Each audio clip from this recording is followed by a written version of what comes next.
I use therapy to change my behavior. Stop acting like a victim. Therapy can either make or break you as a man.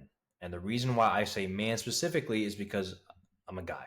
I can only give my perspective as a guy. But using a victim mindset to describe how horrible your life is and wallow in that pain is not going to serve you. The key for therapy is use it to understand the past events that did happen in your childhood or, maybe a recent event, the traumas, the triggers, and go through the emotions. I'm not telling you to be heartless and just you be a robot. Like, oh, okay. Like you're going to go through emotions because you're human, but you have to be cognizant that you cannot be stuck in the valley of despair and think that that's the end destination, that you should stay there. You need to change your behavior. That's the goal of therapy.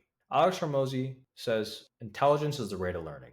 The rate of learning is equal to the time between behavior change and a new stimulus. If you had a traumatic event in the past and it caused to have a negative behavior and you're not changing that negative behavior and you're staying consistent, then in that regard, you are dumb. And the only way you can get better is not the only way, but one of the good ways you can get better is using therapy as a tool to help you identify what that behavior is, why you're doing that behavior, what are the triggers, and how to change those triggers to not do that behavior anymore. Honestly, ask yourself, what does it serve you to wallow as a victim? Does it help you? Brain has a weird way of focusing on what we choose it to focus on.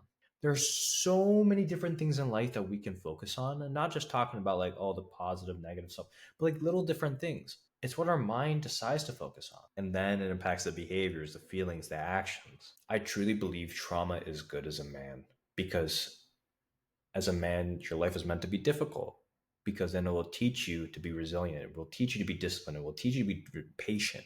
It will teach you about the way the cruel world is. But if you do not gain positive behaviors off of that, then trauma, to what many people say, should be healed or fixed, or more so the behaviors that negatively associated with those traumas should be changed to a positive behavior. It is more shameful to live a sorry existence than to have something traumatic happen to you past and you gaining something from it. You should seek to change and grow. And that is not just with therapy, but with all facets in life.